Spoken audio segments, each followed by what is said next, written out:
Okay, this is chapter 5, day 11. This is the review day. This is a really cool lesson. I like this a lot. My suggestion is that you try to do this maybe ahead of time or do it one at a time and then turn the video back on to help you out. It's up to you, obviously, but I always say the slower the better in these situations. These videos are great to help you guys along. So I got everything written out really to the nth degree, so that hopefully that'll help you. So I'm going to be going nice and slow.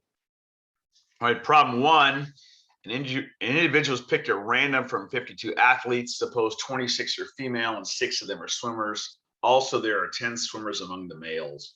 So the first thing you have to do is you got to do the Sudoku thing, and you have to get the table. Okay, this is a 2x2 table where the box is. The other parts are the margins, just so you know. And when that takes a little time. This will take you a couple of minutes just to get that part of it if you did it by yourself. So again, anytime, pause the video and do that. All right, question A, given that the individual picked is a female, find the probability that she is a swimmer. Great. Okay, so this is the notation. This notation is not necessary to solve the problem, but it's kind of good to know. Remember, given that is this line right here, given that's this line, given that they're female, so that F is the denominator. Okay, so where the arrow is, that's the denominator. Think of that line as a slash line. If you turn it sideways, you'd have a fraction. Okay, given that it's a female, and then here's the arrow for the female. So 26 is on the bottom, and I'll put the arrow to 26. Find the probability that she's a swimmer. So we're only looking on this line right here. Given that she's a female, what are the chances she's a swimmer? S is swimmer, and it's 6/26. And this is the notation for it. It's the intersection of female and swimmer. That upside down U is called intersection, where they intersect. Okay. And then question B, let me clear this real quick. Okay. And question B, given the individual picked as a swimmer, given that there's a swimmer, okay, find the probability that they're male. All right. So in this case, swimmer is there's 16 of them, as you can see. And the chances that they're male is 10 of those 16. And then there's the decimal. Okay, not hard. It takes longer just to draw the chart up than to actually do the problem. All right, number 2. On a quiz show, a contestant is asked to pick a number at random from 1 to 100. If the number picked is divisible by 12 or 9, they went a trip to Hawaii. What are the chances they win the trip? All right, this is a cool problem. Now, listen, I did what's called sample space. Okay, so that's what I chose to do. So I'm going to write that out. Sample space. That's what I did. Okay, and I did all the numbers divisible by 12 right here. I just listed them, and then I did all the numbers divisible by 19. Now, if you notice, I underlined them. 36 and 72 are double counted.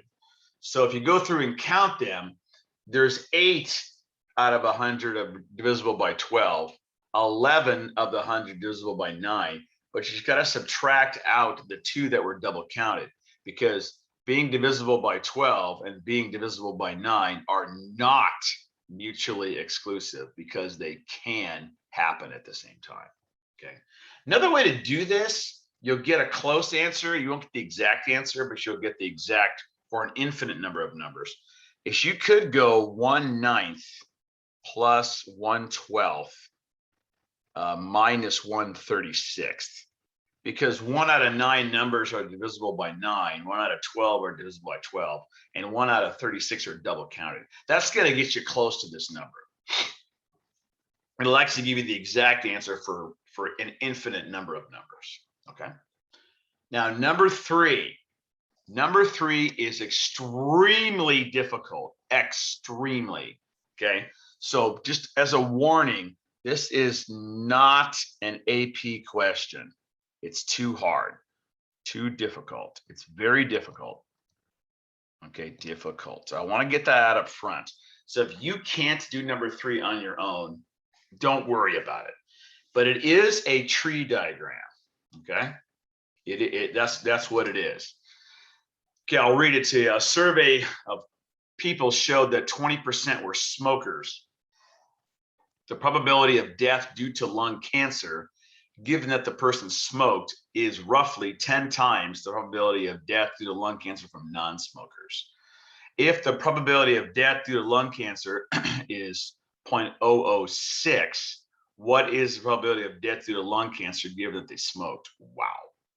Now, I did this two different ways. This is a bonus way. You don't really have to do it this way, but I did the whole tree for you.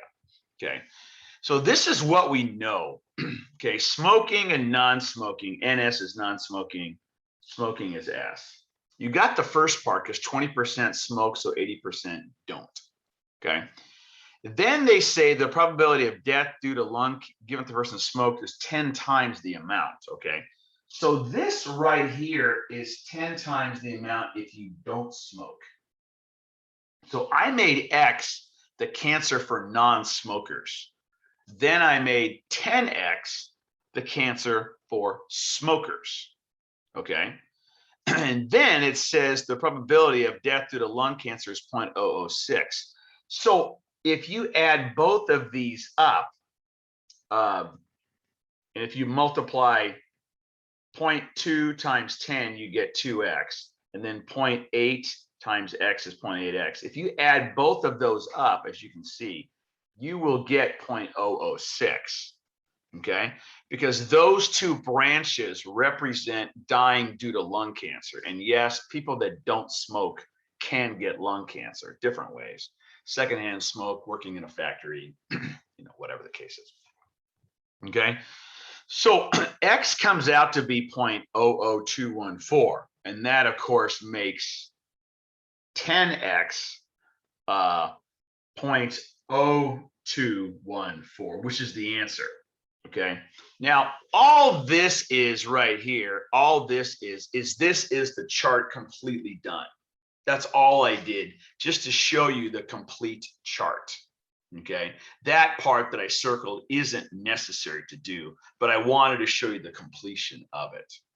Okay, so that's a tough problem. That is not easy, and that's how I always say that's a problem on steroids. That's something that you wouldn't see on a test of mine, but is a high-end problem for those kids that are interested in high-end stuff. Okay, so that's number 3. All right, number 4. I really like this question. This is really cool. What's cool about it is it's so, where vaccines and the flu is something that we deal with all the time. So it's so related. I really like this question. Okay, and this is real data from, I forget where I got it. In the table, 400 individuals are classified according to whether or not they are vaccinated against the flu, whether or not they got the flu. And again, I'm not promoting a vaccine or anti-vaccine. I'm just throwing data. I'm just being a statistician. So there's no agenda here. Okay, so this is our table, and you got all that. So is there a relationship between getting vaccinated and getting the flu? Well, let's hope. If these are independent events, this is not good news. If you think about it, you want there to be some dependence, or why have the flu shot? What's the point? Okay. So this table, question A, the person was vaccinated and got the flu. All right. So what's the probability of that? So was vaccinated right here and still got the flu. That's this out of 400. Okay. So there's that one. That's pretty easy. Okay. Question B is the person got the flu given that they were vaccinated. Okay. So given that they were vaccinated is right here, and still got the flu, that is 60 over 250. Okay. So 24% were vaccinated but still got the flu, unfortunately. That's not good news for them. Okay. Question C, the person did not get the flu given that the person was not vaccinated. So they're not vaccinated and did not get the flu, so we're in here. So it's 65 over 150. Okay, that's C. That's this one right here. Okay. And then D, the person was vaccinated, given that the person got the flu. Okay, they got the flu, and they were vaccinated. Okay, so that's 60 over 145, 60 over 145. All right. Question E is the cool question. Are the flu and vaccinations independent? Man, let's hope not. Because if they are independent, then there's no reason to get them. And this little table can really help you see if the flu is effective or not. It's pretty cool. Okay. Are the flu and vaccinations independent? All right. So there's 4 ways to do this. You can test any one of these 4. So let me box the table in. So here's the table. Okay. And you can test any one of those 4. I decided to test the flu and vaccine. Okay. The flu and vaccine. So I did this one. Okay. So the probability of getting the flu if you're vaccinated is 15%. That is 60 over 400. So what we're going to do is figure out the probability of getting the flu, right, and vaccinated. So getting the flu is 145 out of 400. And I wrote that right here. And means times if they're independent. And vaccinated is 250 out of 400. And if you multiply those together, you get this. So this is pretty profound. This is good news for the pharmaceuticals, this particular chart. So if they were independent, then getting the flu, if you're vaccinated would happen 22% of the time, over 22, but it only happens 15% of the time. So that's a reduction of like 7 or 8%. It's pretty much a reduction of 33%, because 7% of 21% is about 1/3. So this is a reduction from here to here of about 33%. That's good news. So when the flu makers can say, according to this chart, the flu cuts back, the vaccine cuts back the flu by 33%. That's good news. That's good for society. Okay, so that's good news for them. Now, it doesn't eliminate it or anything, but that's the idea. Okay, very cool problem. We've done that before in other lessons, but that's really cool. You can do that for any one of those 4 cells, by the way. All right, we've done this a lot too. Which of the following is true? Flu and vaccinations are, and of course I highlighted it, they are dependent. Yes. If you get the flu, it's dependent somewhat, not entirely, but somewhat on if you got a vaccination. And they unfortunately can happen at the same time. They do. In fact, they happen 15% of the time at the same time you get flu and vaccine. Okay, so they're not mutually exclusive. Reminder, A is impossible.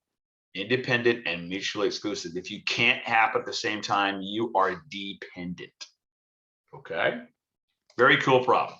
All right, so now we are on to a Venn diagram. I love it, Venn diagram. Okay, so the Venn diagram here, this is 2 employees on a campus. Brian from operations and Beth from safety are assigned to check that a certain building on campus is locked over the weekend. Suppose that on any weekend, the probability that Brian checks the building is 96% and Beth is 98. They both check as 96. Aha, I see the word both, and I am zeroing in on, I'm making a Venn diagram. What is the probability that neither Brian nor Beth check on the weekend? Okay, so let me go ahead and make the Venn diagram. I didn't put the circles in here, so I'll go ahead and put those circles in. You always start in the middle. So 95%, where the arrow is right there, goes in the middle. And then Brian was 96, I've underlined that, and I'm gonna go 96% minus 95%, I'm gonna get 1%. Now, Brian totals 96%, you see that? The overlap is extreme, 95% of the time. And then Beth is 98%, which I have circled, and that makes Beth alone 3%. Okay, got that? So if you add all of these up, 95, 96, 99%, 1% of the time is neither is checking. So there's a little hole in their game there, 1% of the time, okay? And that's the question, that neither. So we're looking for this number right here, 1%. Now there's another way to do this, okay? The other way to do this is you could go 96 plus 98 minus 95. Does that work? All right, scratch that. Don't listen to that. Forget that. Do it the way I just did it. Okay. All right, number 6. Number 6. This is the tree diagram, but most people don't need the tree because it's so simple. A petroleum company exploring for oil has decided to drill 2 wells, one after another. The probability of striking oil in the first well is 20%. Given that the first attempt is successful, probability is 80% the second one. What are the chances of striking oil in both wells? Well, I did really, it's just 0.2 times 0.8. It's part of an overall tree diagram that I wrote out here. And you're taking this branch, this line right here. Okay. But I don't think that is, particularly difficult to do. Okay. But that most people will just go 0.2 times 0.8, but it's part of a tree, in case you wanted to know. Okay, let me erase this. All right, so that's number 6. Number 7. So I can get 7, 8. That's 7 and 8 in there. Okay. So number 7, it is known that the probability that a light bulb will last beyond 100 hours is 70%. And the probability that will last beyond 150 is 28%.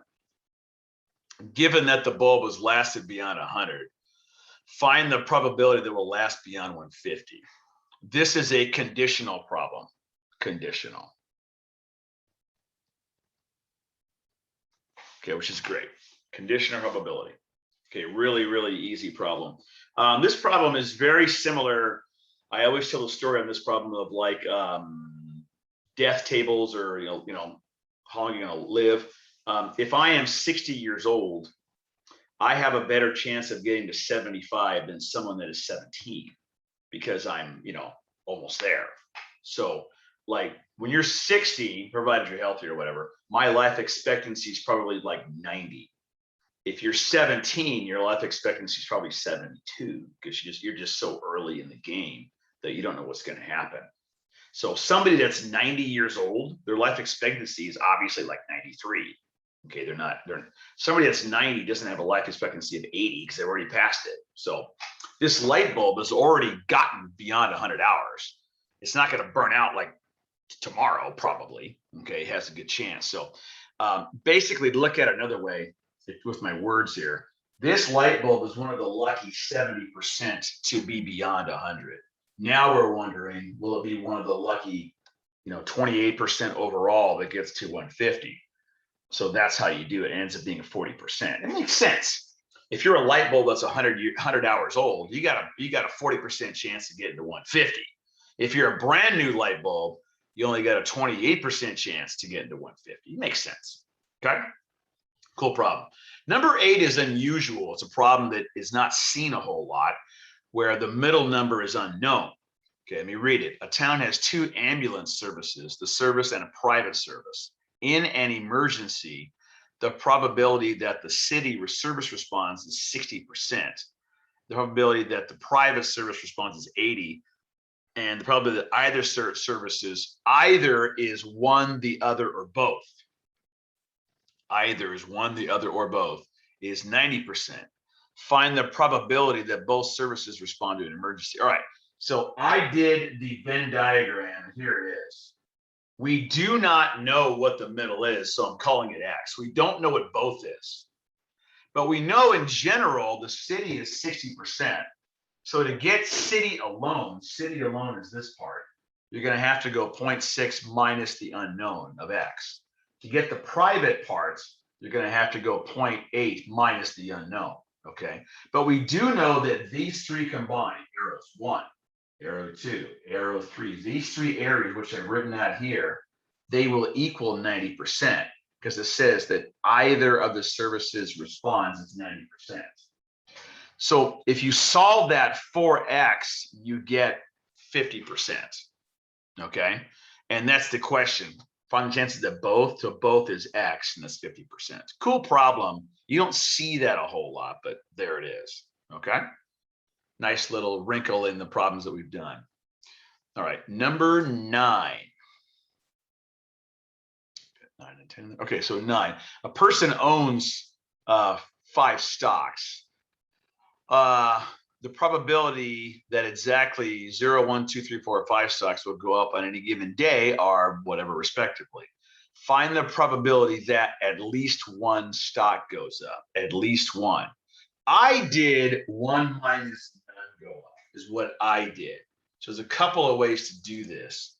Remember, at least one is 1 minus none. I've been teaching you that. At least one is 1 minus none. And that none go up, 0 go up is 10%. So I just did 1 minus 10%. Now, you could have also just added these up and doing a squiggly line. You could have just added those up and got the same answer. Okay. At most, 4 stocks go up. At most 4 is these right here added up. And again, you could do a squiggly line and just add those up at most 4. Or you could go 1 minus that one, which is what I did here. Okay. Now, this is a chapter 6 preview question. What is the expected number of stocks that go up? This is a preview for chapter 6. It's not in this chapter. Expected means the mean. Expected means average. How many children do you expect to have? Well, I think it's like 2.41 or something now in America. The average family has 2.41 kids or something like that. So that's called the, now you're never going to get 2.4 kids, but you can, that's the average. All right. So here's how the expected value works. Okay. Expected value is called the mean. What I often tell kids is make a chart. So I'm going to make a chart right here. Okay. And I'm going to put 0, 1, 2, 3, 4, 5. And then I'm going to put the probabilities 0.1, 0.2, 0.3, 0.22, 0.1, 0.08. And all you do, and I'll use a different color pen here. All you do is you multiply 0 times 1 plus 0 times 0.1, excuse me, plus 1 times 0.2 plus 2 times 0.3 plus 3 times 0.22 plus 4 times 0.1 plus 5 times 0.08. That's all you do right there. Okay, and I've written that out, and you end up with about 2.26. And that's in chapter 6, we'll be doing that as well. Okay, all right. Pretty cool. That's a preview of chapter 6. Slip that in here for this review. So number 10, the last one, television channels 7 and 10 are affiliated with the same network, you know, ESPN 1 and 2 or whatever. The probability that channel 7 carries a particular sporting event is 50%, and that channel 10 carries it is 70%. And the probability that both carry it is 30%. What's the probability you can watch the program on either one of the channels, on either one, the other, or both? Let me slide this up real quick. Okay, so it's a Venn diagram. Let me go ahead and rewrite the Venn a little better here. I think a little bit better. Both is 30%, and then this will channel 7. This will be 20%. Okay, and channel 10 is 70%, so this will be 40% here. Okay, and that's what I have written out here. You can see it's not written real good down there. So all I have to do is add those two together. And by the way, neither carrying it is 10%, right? So 0.2 plus 0.3 plus 0.4 is that answer. Okay. All right, now I made a little note here. They are not quite dependent. They're not independent, right? They're not quite. They're pretty close to independent. I just multiplied 0.5 times 0.7 and got 35%, but both was actually 30%. So the fact that they're dependent means that I should do a Venn diagram. If they were multiplied and they got an independent number, which would be 0.3, then you could do a tree diagram. Okay.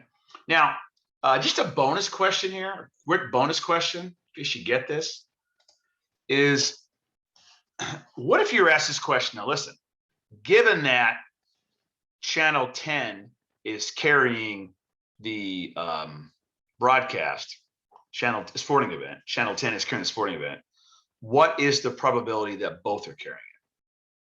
I'll say it again. Given that channel 10 is carrying the sporting event, what are the chances that both are carrying it? So given that both are carrying it is 70%, what are the chances that both are carrying it is right there. Okay. And 0.3 over 0.7. I'm not really sure what that is.